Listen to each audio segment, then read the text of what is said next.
that there is one candidate offering one petition, and that one petition is being received by the state. Yes, Mr. Warner, come forward. She is asked to speak. You have 3 minutes. Make sure your red button is on in front of you, and tell us your name and if you represent any organization or why you're here. Good afternoon. My name is Pamela Moses. I'm here as a lay citizen. Today, I stand before you to address an issue of this great concern to democratic values we hold dear. The law in question, Bill 2080, has undergone numerous amendments over the past 30 years, since 1972. The amendments, however, have not been made with good intentions of improving the law or serving the greater good. Instead, they have been strategically employed to grant one party an advantage over the other. While this bill may have a promising premise, it is evident that its intent is flawed, arbitrary, and capricious. It seeks to disadvantage Democratic State Representative Johnson from pursuing the position of United States Senator, a position that I, too, am seeking. As a candidate who has personally experienced the consequences of misguided legislation, I can attest to the dangers of allowing such bills to proceed unchecked. For example, it was Mark Goins who brought to my attention that the bill in question was passed by Democrats, including Congressman Cohen, as lead, contrary to the legislative intent to stop Republicans, stemming from the Tennessee waltz. This revelation highlights the need for us to critically examine the impact of our actions. I cannot oppose this bill solely because of my personal experiences. However, it is crucial to recognize the broader implications of its passage. On October 5th, my birthday, I witnessed democracy being stolen from the largest Democratic county in Tennessee, Memphis.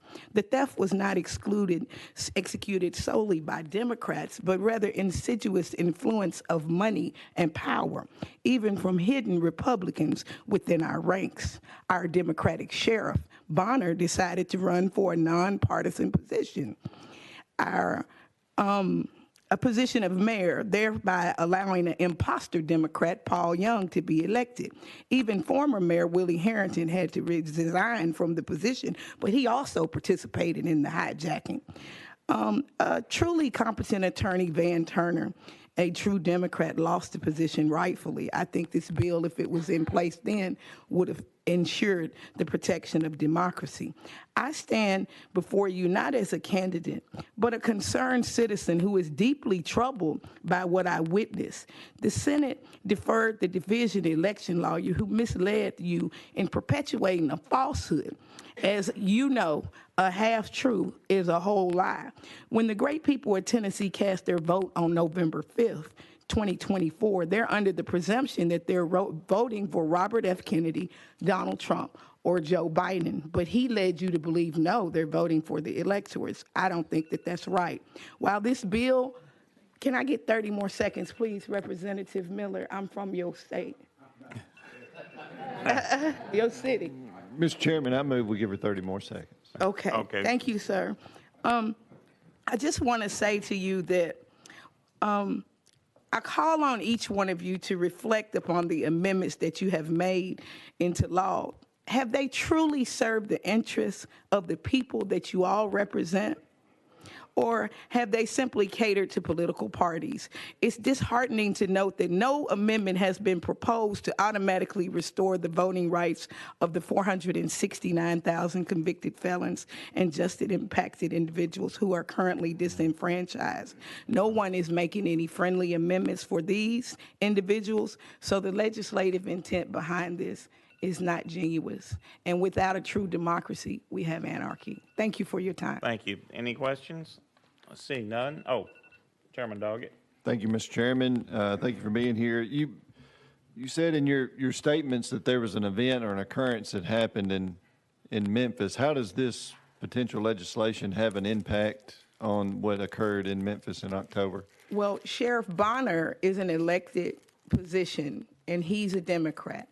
He ran in a nonpartisan position as mayor. essentially he took 10,000 votes from one of the 15 candidates. And I believe that 5,000 of those votes would have went to Attorney Van Turner.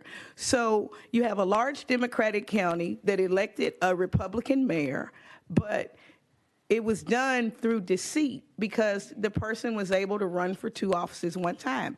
I think that this bill has good premise, but I just think that the intentions and the timing is to affect Democratic Representative Gloria Johnson. And you know what happened in Colorado. If you pass this bill, this could go before federal question, because if, I don't want to say my opponent's name, but the senator is considered for vice president, she cannot appear on 2 ballots based on the way you wrote the law. I just think you need to make some more amendments and consider since it's about democracy, consider the people who are being disenfranchised. More people voting and more people running is the same thing. Follow up? Any other questions? Seeing none, thank you so much for. Thank you for letting me speak, and you And- all have a happy Valentine's We'll Day. go back into session and go back to the sponsor. Oh, you can go ahead and say, then we've already got people on the list.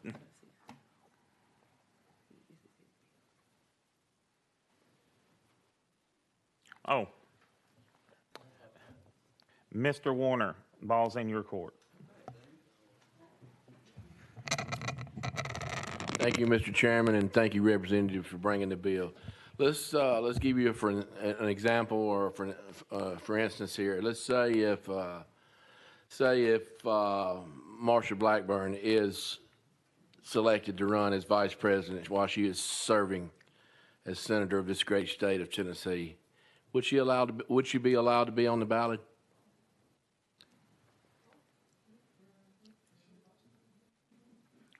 Go ahead. Oh, okay. Thank you, Mr. Chairman. I'm not saying that that's a hypothetical question. I might stand before you, though, and say I'm not qualified to answer that question in its technicality, and I'd also offer that that's not what's being offered in this bill. This bill, as amended, is ensuring that there is one candidate offering one petition, and that one petition is being received by the state or local government. Yes, Mr. Warner? So if a candidate was on the state ballot or the state, in front of the state election commission or state office, could run for federal office at the same time? Would this bill affect that person running for the federal office? Go ahead. Thank you, Mr. Chairman. Let me restate the position of this bill, that one candidate in an election can submit one petition to the state or local government. To flesh out a little bit of what you may have asked as it relates to a hypothetical question of someone campaigning to be vice president and Senate person at the same time. Is that your question? The vice president is not on the ballot for election. The people that are on the ballot for election are those people that would then represent the Electoral College. Thank you, sir. And next is Representative Burkhart. Thank you, Chairman. When would this bill take effect? Thank you, Mr. Chairman. As I stated in my lead-up, this bill has been in process for a couple of years, and I cannot give a definitive answer to that because we're in our first committee in the House. There's a second committee in the House. There would be the appearance, hopefully, the House floor. Then there might have to be some agreement between the House and Senate, and then the governor would have to sign it. So how long might that take? It could take several weeks, if not months, of this current session. And when it would then be in law, that would be based on the rules that cover when things are signed, when are they in law. I believe, I'm not sure, I could have misunderstood this question, and I think that maybe he's referencing, if it is passed by the House and Senate, when it would become law, it'd be upon the governor's signature, I believe. It's no set date, is it? And thank you, Mr. Yes. Chairman. That's what I was alluding to. Okay. Whenever this is normal process, and when normal process is complete, it would then be law. Follow it? Sorry. Thank you, Mr. Chairman.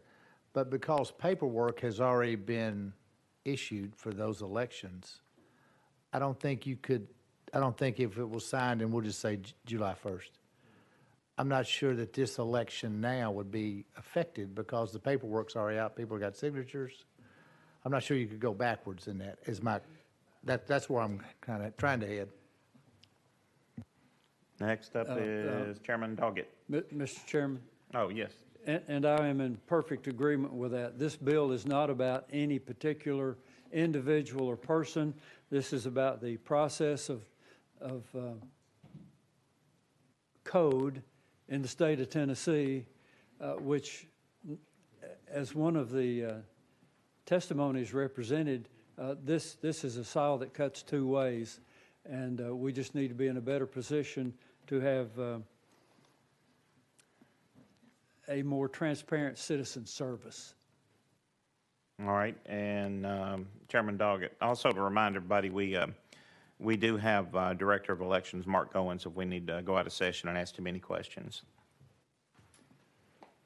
Thank you, Mr. Chairman. When I read this legislation and the conversations we have, I go back to the story you and I have spoke about numerous times, and living in a rural county, oftentimes we'll see individuals who may appear on the ballot as county commissioner, as a school board member, or even in a small local municipality as a mayor or alderman. They'll serve 2 or 3 elected positions, and at times they will be on the ballot too. They'll be on there multiple times, and so this would, from my understanding of reading this would prohibit them from being able, they would have to choose whether they wanted to be a county commissioner, or they would choose to be a school board member, or they would have to choose to be a city mayor or alderman, or whatever the case may be. They only get one time on there. They can't serve multiple elected offices. Or if they do, they have to be set in different election cycles, because there are some times where a person can serve on the county commission, but then they're not up for re-election for 4 years, and in that time, there's a city alderman's race, and this law would allow them to do that. This proposed legislation would, but it would prevent them from being on the ballot twice for 2 separate elections. That's correct, right? Thank you, Mr. Vice Chairman. Again, let me state that this is trying to get to a location in real time where one person is serving in one office. I believe that I've been given information stating that someone has served in 3 offices at one particular time. I cannot see a person serving, as mentioned, on Board of Education and County Commission being without conflict. The reason the Board of Education is there is to figure out where money needs to be spent. The purpose of County Commission is to determine a budget for the county. Therein, I see a conflict. As we work through this, and that being a hypothetical, as we work through this, we will see that one person presenting one petition and being elected to one office is going to inherently lead to that you're only serving in one office at one time, and that is covered in this legislation in the 2nd paragraph. Chairman Doggett? You've done, okay. Representative Miller. Thank you, Mr. Chairman, and to my good friend, Representative Wright. I'm reading this amendment and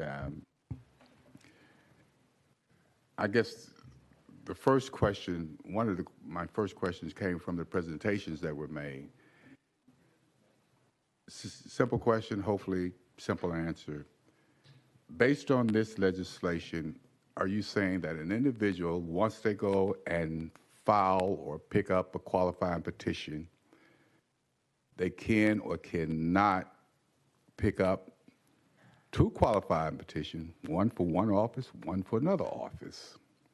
An example would be they pick up a petition for state representative, which, let's say, upcoming election, and they pick up a qualifying petition for United States Senate. Under this legislation, can they do that? Thank you, Chairman Mr. Wright. Chairman. Let me back us up one step into history and say, I'm going to give you a yes or no answer.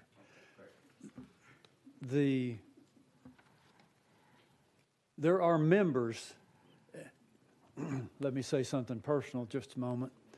Representative Miller and I are at the same end of the hall. We see each other in the evening, sometimes as late as 9, 9:30, and 10 o'clock in the evening. So his saying friend is that I appreciate that. In recent history, we have had members of the state legislature pick up petitions to be a member of the state legislature and a member of the U.S. Congress.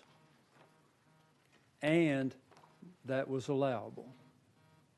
Now, going forward, would that be allowable? One person picking up two petitions and turning in two separate petitions, that would not be allowable in being covered by this legislation. So I think your question was, could someone turn in a petition for House of Representatives, State of Tennessee? Correct. The Tennessee House. And what was your other seat? U.S. Senate, U.S. Senate? yes. If this legislation is approved and passed and signed by the governor, that would not be allowed. Representative Miller. Second question, that would not be allowed. We are in an election now. A primary, I think sometimes in August, then you have a general November. Would this be a retro, or would it be going forward? Thank you, Mr. Chairman. As I envision this legislation, it's based on issues that occurred in the city of Farragut. It will process through normal channels, and I cannot answer that hypothetical question about when it will apply and when it will not apply. It will eventually, hopefully, be enacted, and ever how that works, I can't answer that question. We, Representative Mayor, we already, based on the last conversation, we have some clarifications from legal anyway. If no objections, we can go out of session so legal can clarify an earlier question. Okay, we'll go out of session for legal. Thank you, Matt Mundy from Legal. This is, to me, an expansion of existing law, which if you look at the section we're amending 25101, and I believe it's in subdivision F5, it says that a candidate, whether independent or represented by a political party, is not permitted to submit or have accepted by any election commission more than one qualifying petition or otherwise qualify and be nominated or have their name anywhere appear on a ballot for any election or primary wherein such candidate is attempted to qualify already for certain offices under existing law. And those offices are the governor, members of the General Assembly, United States Senator, and members of the United States House of Representatives. Also, additionally, that provision also includes county constitutional officers such as the register, trustee, and so forth. Is that what you wanted to clarify? Any other questions of legal while we're out of session? None? All right, we'll go, seeing none, we'll go back into session. Any other questions of Chairman Wright on the bill? It seems like it's been a common theme today that based on summaries and bills before amendments, we're having some misunderstanding of what the bills are actually doing versus current law. So that can be somewhat confusing between a summary that's misleading and thinking what current law already does. So is there any other questions? Or is there another, Representative Burkhart? Yes, I was going to ask the sponsor if he would roll this a week and let us get a little more clarification on a couple of things. Would that be okay? Be up to the chair. I mean, up to the sponsor. Thank you, Mr. Chairman. I am in a quandary as to whether this is the thing that we need to do. If there are issues that I cannot solve in the next week with the members of this committee, not speaking of local government full, let me give you the 100% commitment that I'll solve your issues and amend the bill if it needs to be amended. But please allow me to move on to full local government. And if something comes up I'll even make one additional. If I'll ask the chairman of full local, if there's something that comes up, this needs to come back to this committee, I will be the first to petition that it be returned to the election subcommittee for further discussion. But since this is a 40-step process of getting to the finish line, if you would allow me today to please proceed to full local, if that's where it's headed. Let me not speculate on where this bill is headed. Would that be agreeable with the member? Any other comment, suggestions with these statements? Seeing none, I guess we are voting. We are back on the bill as amended after questions. And let's see, we are voting on the amended HB 2080. All those in favor say aye. Aye. Opposed, nay. No. Ayes goes. It goes on to full local with your guarantees on the bill. Thank you, Mr. Chairman of the committee. And next, I will pass the book on to Chairman Crawford.